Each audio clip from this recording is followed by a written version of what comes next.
ఫిబ్రవరిలోనే ఎండలు దంచి కొడుతున్నాయి. నిన్న మొన్నటి వరకు ఇబ్బంది పెట్టిన చలి వాతావరణం ఒక్కసారిగా మారిపోయింది. చలి తగ్గి ప్రస్తుతం సూర్యుడు చుక్కలు చూపిస్తున్నాడు. ఉదయం రాత్రి మినహాయిస్తే పగటిపూట ఉష్ణోగ్రతలు మైండ్ బ్లాక్ చేస్తున్నాయి. గత కొన్ని రోజులుగా తెలుగు రాష్ట్రాల్లో అధిక ఉష్ణోగ్రతలు రికార్డ్ అవుతున్నాయి. ముఖ్యంగా ఏపీలో ఒక పక్క ఎండలు మరోపక్క ఉక్కపోతతో జనాలను ఇబ్బంది పెడుతుంది. ఏపీలోని నందిగామలో అత్యధికంగా 38 డిగ్రీల ఉష్ణోగ్రతలు నమోదైంది. ఇక విశాఖపట్నం, కళింగపట్నం, శ్రీకాకుళం వంటి చోట్ల సగటున 35 డిగ్రీల ఉష్ణోగ్రత రికార్డైంది.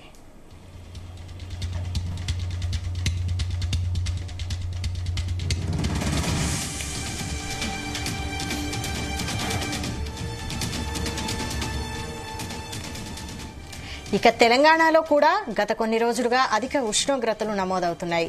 హైదరాబాద్లో అప్పుడే 34 డిగ్రీల వరకు ఉష్ణోగ్రతలు నమోదవుతున్నాయి. ఆదిలాబాద్ అత్యధికంగా 37 డిగ్రీలు, భద్రాచలంలో 36 డిగ్రీలు, నిజామాబాద్లో 36 డిగ్రీల చొప్పున గరిష్ట ఉష్ణోగ్రతలు నమోదయ్యాయి. ఇక మార్చి నెలలో వడగాలులు ప్రారంభమయ్యే అవకాశం ఉందని వాతావరణ నిపుణులు బాంబు పేలుస్తున్నారు.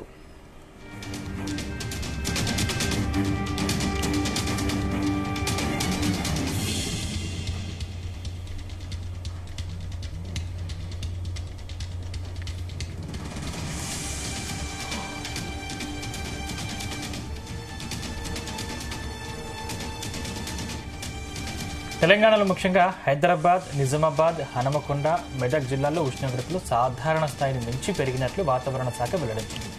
నగరాల్లోనే కాకుండా పల్లెల్లో కూడా ఉష్ణోగ్రతలు వేడెక్కించాయి. సాధారణంగా ఈ సీజన్లో 28 నుంచి 32 డిగ్రీల మధ్య ఉష్ణోగ్రతలు నమోదవుతాయి.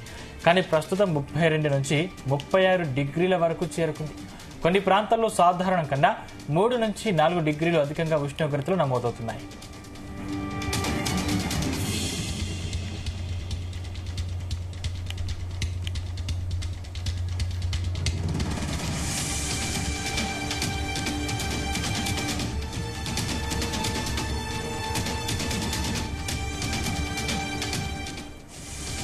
వాతావరణంలో తేమ శాతం గణనీయంగా తగ్గినందున ఎండ తీవ్రత పెరిగిందని నిపుణులు చెబుతున్నారు. సాధారణంగా ఫిబ్రవరిలో ఉష్ణోగ్రతలు కొంత చల్లగా ఉంటాయి. కానీ గాలి మార్పులు, అకాల వాతావరణ పరిస్థితుల కారణంగా వేడి తీవ్రత పెరిగినట్లు తెలుస్తోంది. వేసవి సీజన్ ఇంకా మొదలవక ముందే ఉష్ణోగ్రతలు పెరగడం ప్రజలను ఆందోళనకు గురిచేస్తోంది. ముఖ్యంగా రోడ్లపై వెళ్లే వాహనదారులు, కూలీలు, దినసరి కార్మికులు ఎండ తీవ్రతను తట్టుకోలేకపోతున్నారు.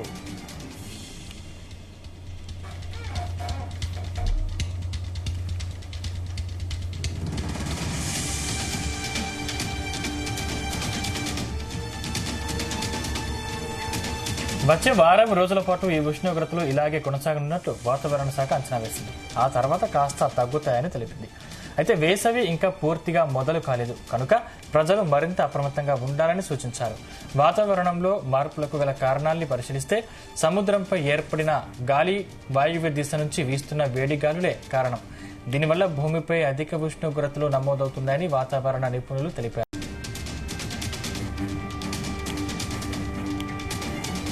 ఉష్ణోగ్రతలు పెరిగిన నేపథ్యంలో ప్రజలు నీరు ఎక్కువగా తాగడం, పొడి దుస్తులు ధరించడం, ఎండవేళ బయటికి వెళ్లే విషయంలో జాగ్రత్తలు తీసుకోవడం అవసరమని ఆరోగ్య నిపుణులు సూచిస్తున్నారు. జనవరి నెల ఆఖరి వారం నుంచే మార్చి నెలను తలపించేలా ఎండలుంటున్నాయి. అప్పుడే సమ్మర్ వచ్చిందా అన్న సందేహం కలుగుతోంది. ఫిబ్రవరి మొదటి వారంలోనే నమోదవుతున్న అధిక ఉష్ణోగ్రతలను చూసి ఇప్పుడే ఇలా ఉంటే ఇక వేసవిలో పరిస్థితి ఏంటో అంటున్నారు తెలుగు రాష్ట్ర ప్రజలు.